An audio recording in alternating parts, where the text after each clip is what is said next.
Here's why Miami is celebrating tonight as they knock off Indiana. LeBron James getting folks fired up in advance of the ball game.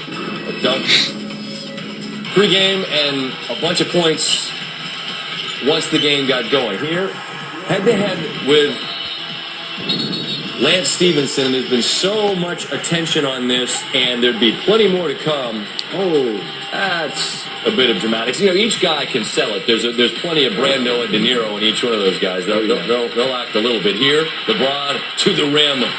Early on, folks thought he might put his fingerprint on this Game 6, and he did. Here with the lane wide open. LeBron floors it, goes left, off the window, 1, 2, and 3, the hard way. The thing about Stephenson is he is not afraid of this stage. Here, all three of these, and you'll notice that LeBron taps him in the noggin on the follow-through. And then Lance walks over and puts his hand on LeBron's face. And he walks over, and I can't quote him, but he did say, "If you bleep and touch me again." Udonis Haslem actually said some specifics, too, at another time, which is not a good... You don't want to mess with UD. Closed caption guys like, "Oh, stop!" Yeah, exactly. Just earmuffs. LeBron with 11 on 5 of 7 in the first 12 minutes. In the second quarter. Now, with the naked eye, as this ball is being batted around, it looks like Stephenson just makes a play for the ball. It looks like a swat to try to get the ball going in the other direction. But here, closed hand, he spanks Norris Cole right in the face. Breen and company wondering, would he be ejected? Flagrant would be called. And meanwhile, all of this Lance silliness coincided with the Heat warming up. Dwayne Wade, not a three-point shooter for his career. He buries that three. He had 13. A few plays later, off the clank, here comes LeBron. A beautiful pass through traffic to Wade. Another look at this one. And such a great passer for a big man.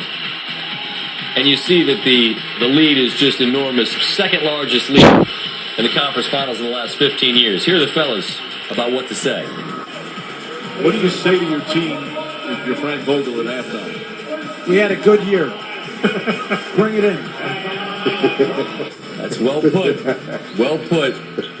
Here, Paul George, and you just heard Bill Simmons talk about empty points. He only had one at the half. He did have a good second half, but it didn't matter because the game was, now it's just a question of they're going to win by 40. LeBron, here, the bounce pass to Bosh. He had 25. It was a working 30-point margin. At this point, it's 35. Wade again, crossing over Scola. A hug for Zoe. And then a hug for Lance. Stevens not afraid, man. A lot of talk about how he conducted himself, that he cost himself money with the way he behaved in this. Time will tell in the offseason, which begins for Indiana now.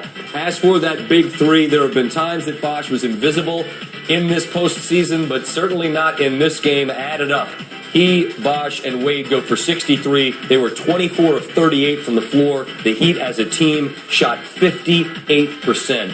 And they're 4 for 4 heading to the NBA Finals as a group. The Heat clinch in a